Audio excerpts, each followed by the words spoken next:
우리가 오늘 함께 나누려고 하는 이야기는 사도신경의 17번째 이야기를 함께 나눠보려고 합니다.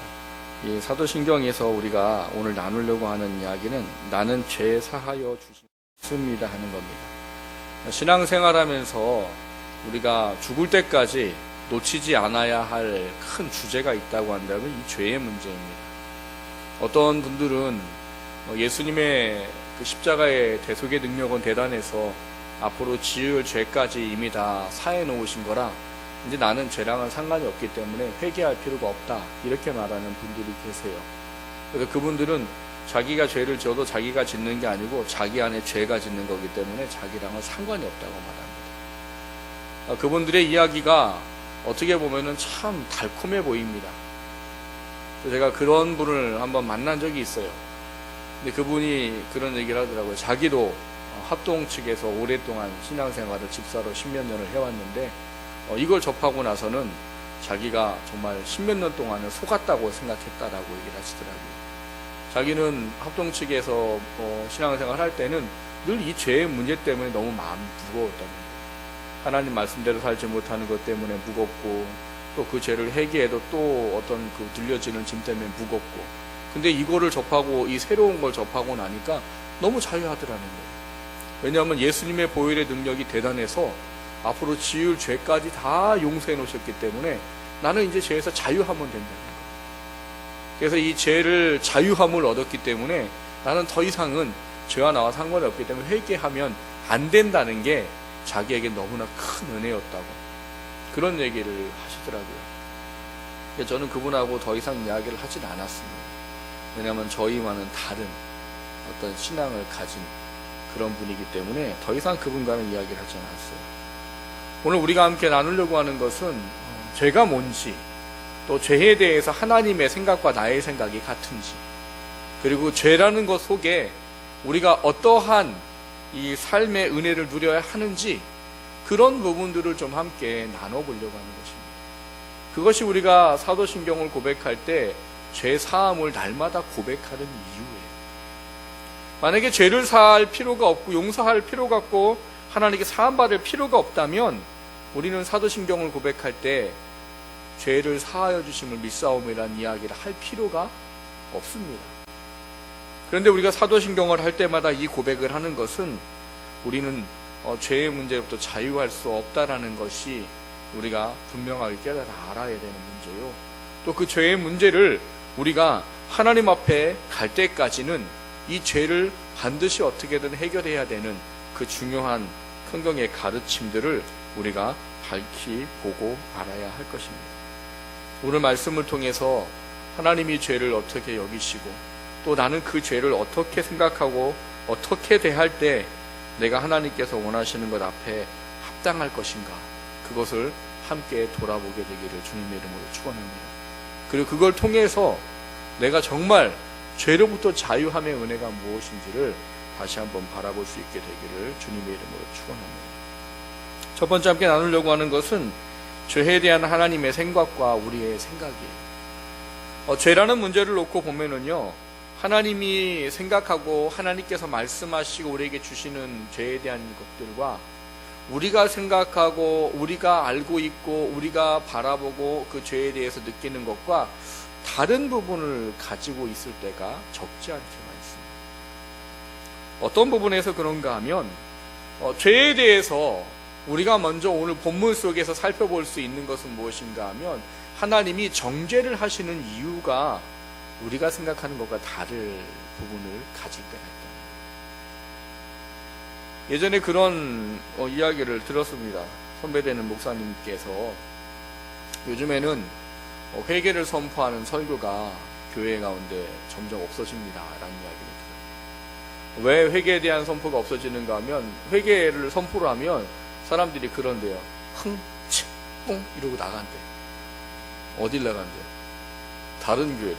교회가 여기밖에 없냐고 맨날 무슨 죄만 얘기하고 내가 이런 교회는 별로 흥칫뿡하고 다른 교회를 가버려요. 흥칫뿡을 모르시는 분들은 신세대가 아닙니다. 요즘 젊은 사람이 쓰는 말이래요. 그러니까 점점 목사님들이 이 성도님들이 자꾸 이동하는 것에 대한 두려움을 가지고 회개에 대한 이야기를 선포하지 않는다. 그래서 은혜만, 복만, 어떤 이런 것만 자꾸 선포하게 되고 또 그런 거를 하다 보니까 결과적으로는 교회가 건강하지 못한 어떤 신앙들을 갖게 된다라는 이야기를 하시는 적이 있습니다. 많은 사람들이 강대상에서 선포되어지는 회개에 대한 죄를 지적하는 것에 대한 설교가 나타나게 되면 일반적으로 가는 생각이 그런 거예요. 나를 정죄하는 것에 대한 부분들에 굉장히 민감하게 반응한다. 여러분 성경에 보면 하나님이 정죄를 하십니까 안 하십니까? 정죄를 하세요. 정죄가 뭐예요? 너 죄를 지었다. 너 그거 죄다. 이게 정죄예요. 오늘 본문에도 우리가 읽은 말씀을 보면 하나님이 이스라엘 백성을 정죄하십니다. 뭐라고 정죄하세요?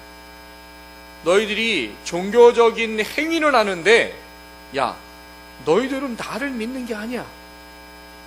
너희들이 뭔가는 많이 하는데 나는 그거 별로 좋아하지 않는다. 그래서 보면 하나님이 절기를 주신 이유가 있는데 그 절기를 어떻게 해요? 지키지 않는 어떤 그것을 더 원하신다라고 말씀을 하고 계시다. 본문 말씀을 잘못 이해하면, 하나님께서 정죄하는 목적을 잘못 이해하면 이 말씀에 대한 바른 이해는 어려울 겁니다. 여러분, 하나님은 절기를 싫어하시는 분이 아니세요. 하나님은 하나님의 자녀들이 당신에게 하는 헌물과 당신에게 하는 헌신을 기뻐하지 않는 분이 아니세요. 그런데 왜 하나님이 오늘 이사야서 1장에서는 그렇게 말씀하시냐는 거예요. 오늘 본문에서 하나님이 이사야서 1장에서 말씀하시는 이유는 다른 것이 아닙니다. 지금 하나님께서 이스라엘 백성이 하나님 앞에 합당하지 못한 죄의 모습을 가지고 있는 것에 대해서 지적을 하시고 정죄를 하십니다. 우리가 성경이나 아니면 많은 이야기들을 통해서 잘못된 것을 우리가 지적받게 될 게 사실은 지적받는 것, 그거를 기뻐하고 즐거워하는 사람은 별로 없습니다. 물론 영적인 깨달음과 하나님 앞에 겸손하고 겸허한 분들은 하나님이 죄를 지적할 때 그 죄에 대한 문제를 어떻게 해요? 하나님께서 지적한 것에 대한 것을 받아 그대로 누리는 것에 대해서 별로 두려워하지 않아요. 그리고 그것에 대해서 온전히 수납을 합니다. 그런데 그렇지 않을 경우에 대부분은 무엇인가 하나님 앞에 합당하지 못한 것들이 내게 있다라는 것을 듣게 될 때 그것을 달게 받아들이는 경우들은 그렇게 많지 않습니다. 하나님이 말씀하시는 정죄에 대한 생각과 우리에 대한 정죄에 대한 생각이 다르기 때문에 나타나는 일이에요. 우리가 생각하는 정죄는 뭐예요? 우리가 생각하는 정죄는 그겁니다. 너 죄 지었으니까 벌 받아, 이거예요. 성경에 보면 그렇거든요. 이사야서를 기록한 이사야 선지자도 또 그 이후에 나와 있는 예레미야 선지자도 이스라엘 백성이 회개하지 아니하고 하나님 앞에 온전하지 않을 때 그들의 죄를 지적하셔도 정죄를 하고 하셔도 결국은 회개하지 않기 때문에 그 대가를 약속대로 치릅니다. 그것을 보면서 사람들이 생각하는 게 그런 거예요. 정죄를 하면 그 정죄에 대한 벌을 받는 것에 대한 부분들 때문에 마음이 별로 기쁘지 않아요. 그러니까 그 정죄를 받는 것 자체가 그냥 싫을 수밖에 없는 거죠. 그런데 하나님이 생각하시는 정죄는 여러분 그런 것이 아니에요. 여러분, 세상의 법은 어떤 겁니까? 물론 세상도 하나님께서 말씀하신 의미를 조금을 가지고 있기는 해요. 뭐 교화한다고 그러죠. 죄를 지으면 그 사람들에게 감옥에 있으면서 그 사람들을 교화한다고, 바꾼다고 그렇게 이야기하는 거예요. 그러니까 죄를 치르면서 그 사람들이 뭘 하기를 원하는 거예요? 변하고 깨닫기를 원하는 순기능에 대한 부분들을 가지고 있는 거죠. 하나님이 가지고 있는 정죄는 여러분, 하나님 앞에 돌아오도록 하는 것 그 이상도 그 이하도 아닙니다. 하나님의 정죄의 목적은 벌을 받는 것에 있는 게 아니라 그들이 깨닫고 회개하고 돌이켜서 다시 하나님의 자리에 돌아오는 것에 있다. 그 두 가지 생각이 다르니까 많은 사람들이 죄를 지적받는 것을 어떻게 합니까? 싫어하고 두려워하고 그것에 대해서 마음이 괴로운 그 상태밖에 되는 겁니다. 여러분, 오늘 본문을 보세요. 만약에 하나님이 우리한테 이런 얘기를 오늘 했다고 해보세요. 우리가 다 예배 드리고 있는데, 야, 너희들 예배 드리러 오지 마라. 나 니들 예배 받고 싶지 않고, 너네들 찬양도 받고 싶지 않고, 너희들 하나 헌금도 받고 싶지 않고, 야, 다 싫다. 만약에 그런 이야기를 오늘 듣는다고 해보세요. 여러분, 어떤 마음이 드시겠어요? 만약에 정말 하나님께 이 이야기를 듣게 된다면, 우리가 이 죄에 대해서, 정죄함에 대해서 하나님의 뜻과 하나님의 생각을 바로 알지 못하면 다 시험에 들고 다 하나님을 떠나버릴 수밖에 없습니다. 그러나 성경이 기록하고 있는 정죄의 목적은 여러분 벌받는 데 있지 않아요. 여러분, 성경을 가면 잘 읽어보십시오. 이스라엘 백성에게 하나님이 얼마나 수없이 많은 선지자들을 보내셔서 회개를 선포하고 회개를 선포하고 회개를 선포했는지. 벌을 주시는 게 목적이었다면 그냥 어떻게 하시면 돼요? 회개를 선포할 필요 없습니다. 그냥 죄 졌으면 뭐 하면 돼요? 그냥 약속한 것대로 벌 주시면 돼요. 죄를 지을 때마다 벌을 그냥 주시면 돼요. 그러면 그 벌을 받고 그 죄의 값을 치르면 어떻게 되는 거예요? 해결되는 거죠. 끝나는 거잖아요. 벌을 받는 것 자체가 목적이라면, 아니 내가 잘못하고 하나님 앞에 뭘 했어요? 죄의 값을 치웠어요. 그러면 뭐예요? 끝인 거죠. 더 이상 하나님 앞에 어떤 걸 가질 필요가 없죠. 왜요? 내가 죄 짓고 죄에 대한 대가를 치렀으면 그거 갖고 더 이상 말할 필요가 없는 거예요. 근데 하나님이 원하는 게 그거세요? 아닙니다. 만약에 그거라고 했다면 이스라엘 백성은 죄를 질 때마다 벌을 받았어요. 그 사람들은 이미 망했어도 한참 전에 망했을 거예요. 언제요? 광야에서 망했을 거예요. 하나님이 오죽하시면 그렇게 말씀하셨겠어요. 모세야, 나와라 좀. 내가 얘네들 싹 쓸어버리고 내가 너를 통해서 내가 다시 내 민족을 세우리라. 하나님이 그렇게까지 말씀을 하셨어요. 만약에 죄를 짓고 벌을 받는 것이 하나님의 정죄의 목적이라고 하면 이스라엘은 그때 끝났어요.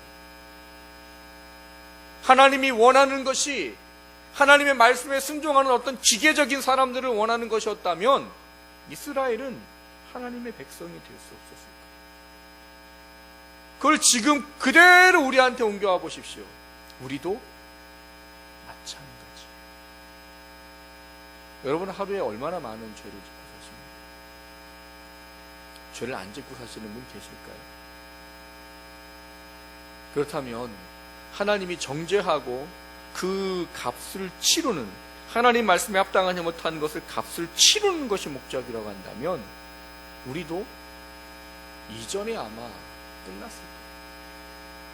그런데 이스라엘 백성은 지금까지 살아있습니다. 그리고 이스라엘 백성은 역사 가운데 하나님이 그들을 구원하시고 구원하셨어요. 왜요? 정죄의 목적은 벌을 받는 데는 것이 아닙니다. 정죄의 목적은 회개하고 하나님의 자녀로 돌아서도록 하는 게 목적입니다. 그 진리를 모르기 때문에 많은 사람들이 성경에 내게 다가오는 죄에 대한 것을 지적하는 것을 힘들고 어렵고 괴로워합니다. 여러분, 죄를 깨닫고 회개하는 것이 얼마나 큰 은혜인 줄 아셔야 합니다. 왜냐하면 하나님은 죄의 문제를 그만 놔두시지는 않으시기 때문에. 여러분, 죄의 문제는요, 하나님 우리 안에 반드시 해결하기를 원하셔요. 그래서 예수님을 이 땅에 보내주신 것이고, 지금도 우리가 예수 그리스도를 믿음으로 말미암아 회개라는 것이 우리에게 반드시 필요한 겁니다. 하나님은 죄를 그대로 있는 그대로 놔두시고 그것이 처리되지 않고 그냥 그것을 그냥 묵인하시지는 않으세요.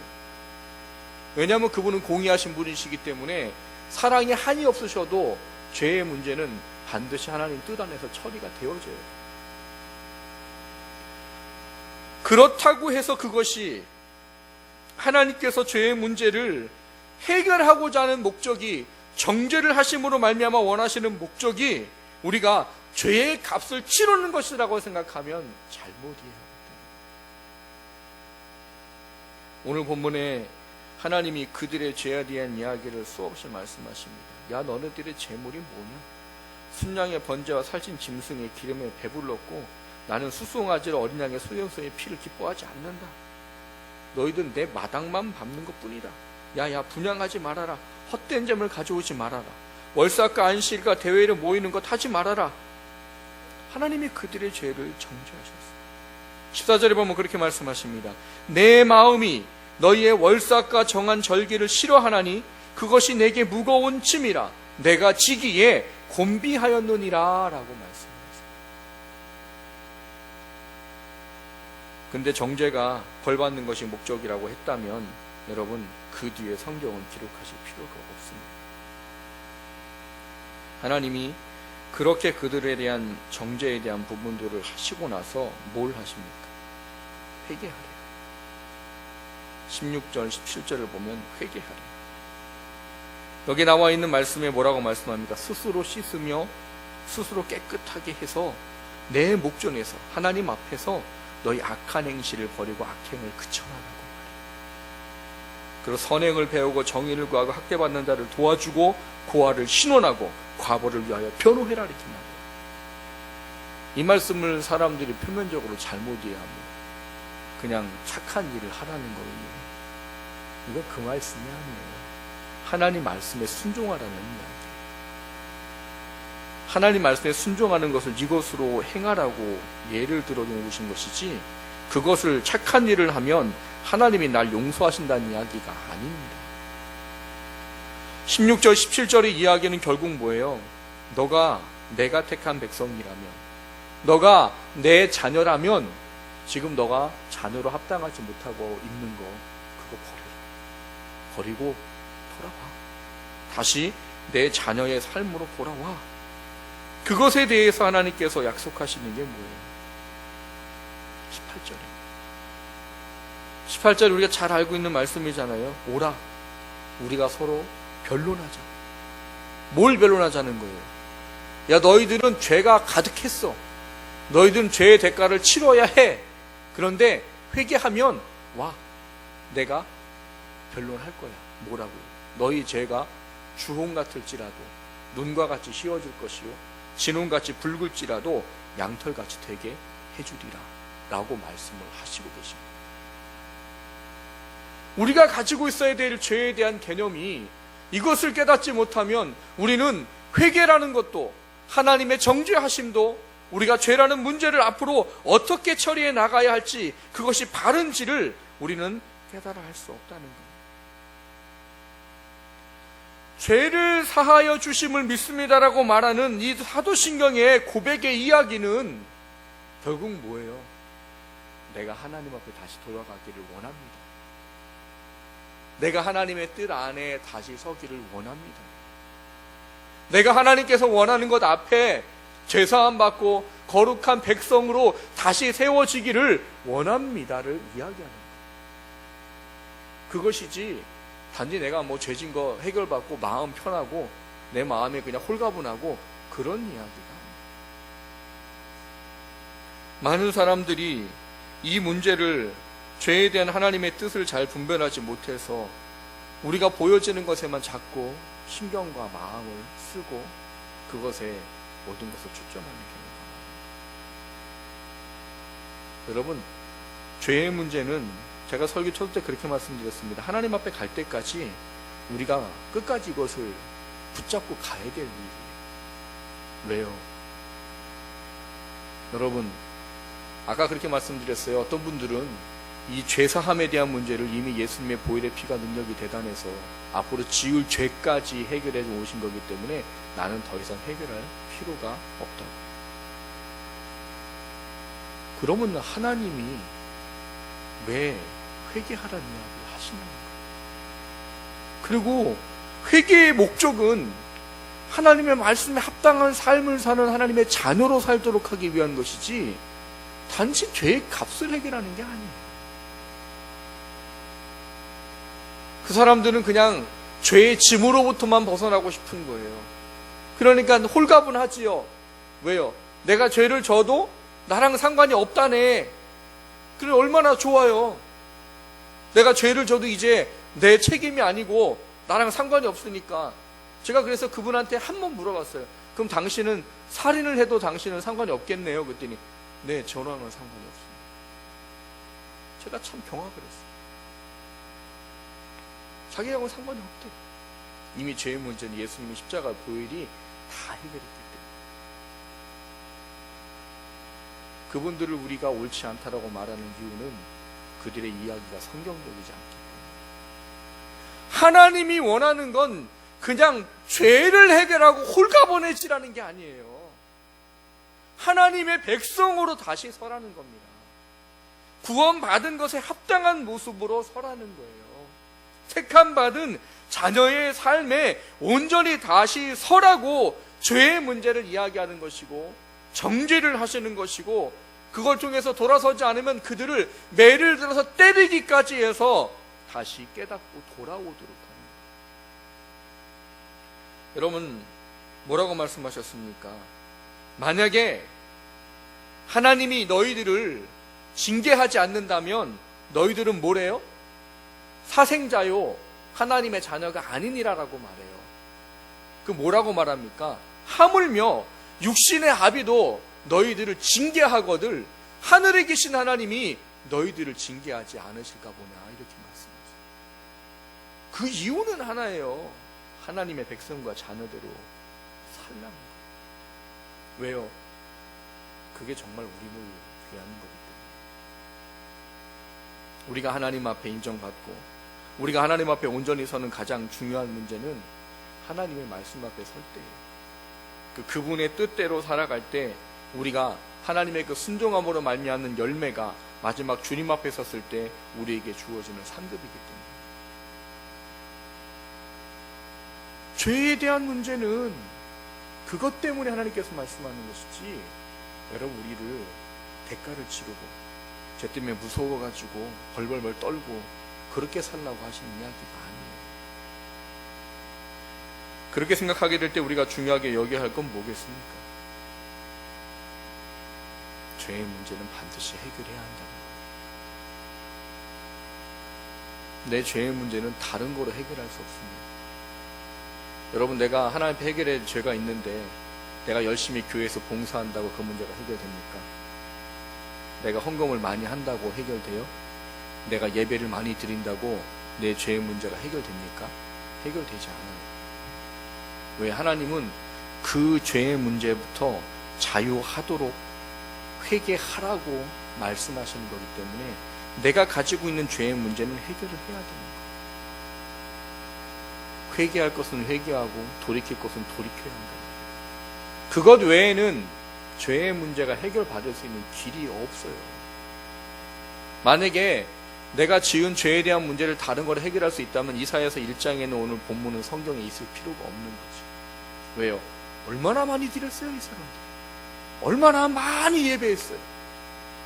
얼마나 많은 시간들의 절기를 지켰냔 말이에요. 하나님이 심지어는 야 좀 하지 말아라. 내가 너 때문에 배부르다. 너 때문에 아주 싫다. 말라기서에 보면 내 코가 너희들이 태우는 그 재물의 냄새 때문에 이골이 난다. 너희들의 찬양 듣고 싶지 않다. 왜 그렇게 말해요? 만약에 다른 것을 대신할 수 있다면 여러분 이사야서나 말라기의 성경은 그 부분을 빼야 됩니다. 근데 하나님이 그걸 넣어놓으셨단 말이죠. 그리고 뭘 원하시는 거예요? 우리가 하나님의 사람으로 온전히 서라는 거예요. 그러기 위해선 여러분 하나님 앞에 해결해야 되는 죄의 문제는 반드시 해결하셔야 돼요. 회개하고 돌이키셔야 돼요. 그게 하나님과 우리와 죄에 대해서 다를 수 있는 생각. 사랑하는 꿈이 가득한 가족 여러분, 이 죄에 대한 문제를 다시 한번 깊이 돌아보십시오. 정죄, 그거 두려워하거나 싫거나 할 이야기가 아니에요. 정말 우리를 위해 사랑하신 하나님의 행위예요. 우리를 얼마나 사랑하시는지에 대한 표현입니다. 그리고 그 죄에 대한 문제 해결하셔야 됩니다. 하나님 앞에 예수 그리스도의 이름으로 회개하시고 돌이킬 것은 돌이키시고 회복해야 될 것은 회복하셔야 돼요. 그것 외에는 여러분 그 문제는 해결될 방법이 없습니다. 하나님 앞에 우리의 죄에 대한 문제가 온전히 깨달아지고 그것이 온전히 하나님의 뜻대로 세워지게 되기를 주님의 이름으로 축원합니다. 두 번째로 나누고자 하는 것은 회개하고 돌이킬 때 반드시 사하여 주신다는 것. 여러분, 예수님의 보혈의 능력은 대단합니까? 하지 않습니까? 그 사람들이 오해하는 것 중에 하나예요. 여러분, 예수님의 십자가의 대속의 능력은 완전하십니다. 그래서 어떤 죄를 지어도 사함 받을 수 있어요. 물론 단 한 가지 사함 받지 못하는 게 있지요. 뭐가 있어요? 성령을 회방하는 죄는 사함 받지 못합니다. 성령 회방죄를 오해하시는 분들이 계세요. 성령 회방죄를 무슨 성령의 이름으로 행하는 무슨 일들을 내가 뭐 방해한다거나 뭐 믿지 않는다거나 그러면 그게 무슨 성령 회방죄인 줄 알아요. 저희들이 예전에 어디 갔었을 때 거기서 또 그분이 말하는 소리 듣고 경악했잖아요. 예배 드릴 때 뭐 졸거나 뭐 떠들거나 그러면 어디 간대요? 지옥 간대요. 저는 그 말을 듣고 참 경악을 했어요. 예배 시간 조시는 분 안녕 바이바이 하셔야 되겠. 조시면 큰일 납니다. 어디 가세요? 지옥 가셔요? 그 말을 듣고 참 경악했어요. 그래서 제가 오자마자 바로 수정을 해드렸습니다만 성령 해방죄는 그런 게 아니에요. 예수를 믿지 못하도록 하는 것을 이야기합니다. 그게 성령 해방죄지 무슨 성령의 능력으로 뭘 하는데 그거를 안 믿었다고 그거를 뭐 안 받아들였다고 그거를 뭐 방해했다고 그래서 용서받지 못한다? 그럼 무당의 이야기예요. 무당의.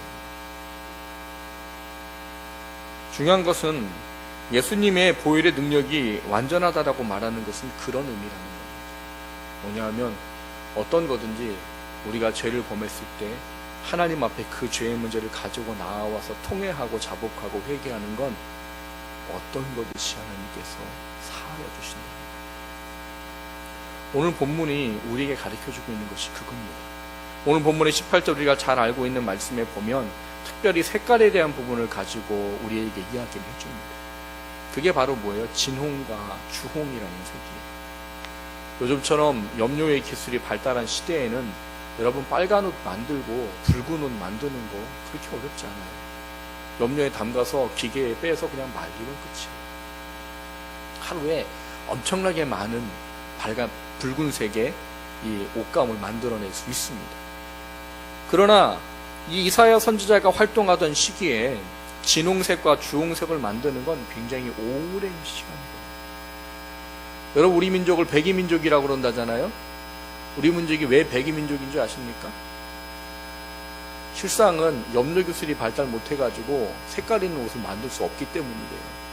그걸 우리는 미화하기 위해서 우리가 순결한 무슨 민족 이렇게 얘기하지만 물론 그것도 이해해요. 그런데 실상 그 이유인즉슨 우리나라가 일본이나 중국에 비해서 염료 기술이 발달하지 않아서 우리가 흰 옷밖에는 입을 수가 없었다는 이야기라고 해요. 이 시대에도 마찬가지입니다. 우리가 잘 알고 있는 이 야곱의 12 아들 중에 야곱이 누구만 사랑했어요? 요셉만 사랑했죠. 그한테만 뭘 줬어요? 채색 옷을 줬어요. 채색 옷. 채색이 뭐예요? 색깔이 있는 옷을. 왜? 그때 당시에는 그거 만드는 게 엄청 어렵기 때문에 정말 고가의 물건이에요. 그러니까 나머지 아이들은 백이민족이에요. 나머지 아이들은 백이민족이고 요셉만 채색 옷을 입었어요. 왜? 그 아이를 사랑했기 때문에 그 아이는 특별하게 대우해주기 위해서 굉장히 비싼 것을 아들에게 해준 거죠. 그 당시에는 주홍과 진홍을 만들려면 적어도 40일에서 60일의 시간이 필요하다고. 주홍의 색깔을 만들기 위해서는 이 진홍과 이 색깔을 만들기 위해서는 이 붉은색의 염료를 만들어서 그거를 넣었다가 말렸다가를 적어도 40일을 하면 주홍색이 나온다고 해요. 60번을 넘게 하면 진홍색이 나온다고 합니다. 왜 그런 표현과 단어를 썼겠냐? 저는 이 말씀을 깨달으면서 정말 하나님께 감사했어요. 여러분들은 거룩하셔갖고 죄를 한 번쯤은 회개하면 또 안 지시잖아요.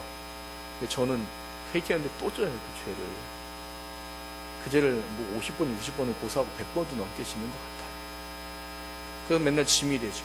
마음이 눌려요. 근데 이 말씀을 깨달으면서 자유를 몰아봤어요.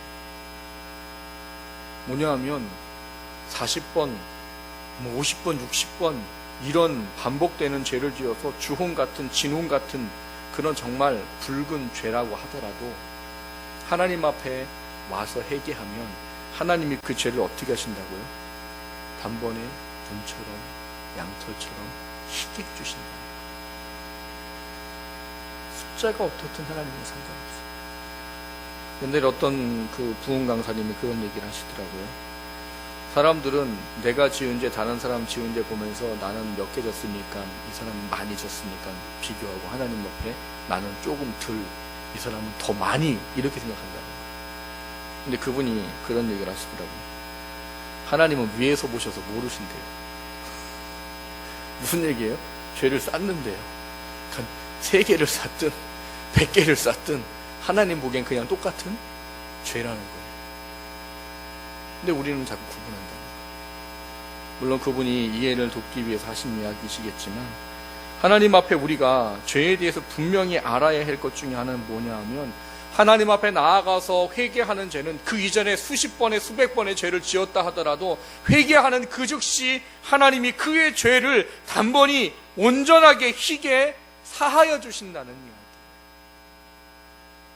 우리는 횟수에 참 민감하잖아요. 우리나라 사람들은 몇 번까지 용서해줘요? 왜 3번인지 모르겠어요. 우리나라는 3-4번. 3번. 내가 3번까지는 참는다. 저도 그렇더라고요. 가만히 보면 봐도 3번까지는 참아야지. 우리나라에 사물인자 3번이면 뭘 면해요? 살인도 면한다잖아요. 왜 우리나라는 3인지 모르겠지만. 근데 이스라엘은 몇 번이에요? 7번이에요. 7번. 7번이에요. 그 사람들이 조금 우리보다 조금 더 마음이 넓은가 봐요. 사람들은 숫자에 민감합니다. 근데 하나님은 숫자에 민감하지 않으세요.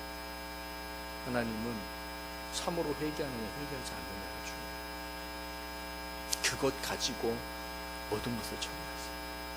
그게 우리가 죄에 대해서 깨달아야 될 중요한 은혜의 이야기입니다. 우리는 자꾸 어떤 숫자와 크기와 어떤 뭐 사람의 가치와 판단으로 볼 때 야 이런 어떤 인면수심 같은 이런 일을 할 수 있을 것 같은 것도 하나님은 회개하면 용서해 주세요. 성령을 회방하는 것 이외에는 하나님이 다 용서하세요. 그게 뭐든지 다 용서합니다. 그게 우리가 죄에 대해 가지고 있어야 할 가장 중요한 또 하나의 이야기예요. 성경에 보면 우리에게 그런 말씀을 하십니다. 시편 103편 12절을 보면 동이 서에서 먼 것 같이 우리 죄가를 우리에게서 멀리 옮기셨음이라고 말해요. 회개하는 자에게는 하나님께서 그렇게 해주신대요. 동이 서에서 먼 것 같다는 말이 그냥 멀다란 이야기가 아닙니다. 절대로 가까이 할래 가까이 할 수 없다는 거예요. 여러분 동쪽과 서쪽이 가까이 할 수 있어요? 절대로 없어요. 그 이야기는 뭐냐? 회개하면 나는 너랑 죄를 옮겨가지고 너랑은 전혀 상관없는 걸 여겨주겠다라는 거예요. 이사야서 38장 17절을 보면 이렇게 말합니다. 보옵소서 내게 큰 고통을 더하신 것은 내게 평안을 주려 하심이라. 주께서 나의 영혼을 사랑하사 멸망의 구덩이에서 건지셨고 나의 모든 죄는 주의 등 뒤에 던지셨나이다. 이렇게 말해요. 여러분 등 뒤에다 뭐 던져보셨어요? 돌아보지 않는 한은 그거 안 보여요. 하나님은 돌아보세요, 안 돌아보세요? 돌아보지 않으신다는 거예요. 그게 뭘 의미합니까? 회개하고 돌이키는 죄는 반드시 사하시고 하나님께서 그거랑 우리를 연관짓지 않는다는 거예요. 예전에 제가 읽었던 조그만 소책자 중에 하나가 죄의 죄책감으로부터 자유라는 책이 있어요. 이 죄책감으로부터 자유란 책을, 얇은 책인데 그 책에 보면 사람들은 회개하고 그 짐을 계속 짊어지고 있다.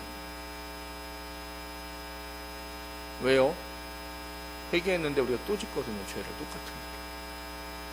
그러면 사람들은 내가 회개하지 않았다고 생각하고 내가 그 죄를 아직도 짊어지고 있다고 생각합니다. 근데 여러분에게 다놓고 말씀드리기를, 오늘 시편 103편이든 방금 말씀드렸던 이사야서 38장의 이야기이든 우리가 회개하면 하나님은 그 죄를 기억하지 않으신다는 거예요. 오늘 A라는 죄를 짓고 회개했어요. 하나님께 정말 통해 자복하고 용서를 받았어요.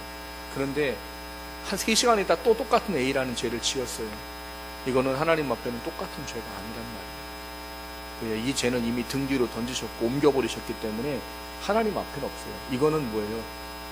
모양만 똑같지, 이름만 똑같은 죄지, 하나님 앞에는 또 회개해야 될 것이지 아까 그게 아니라는 말이에요.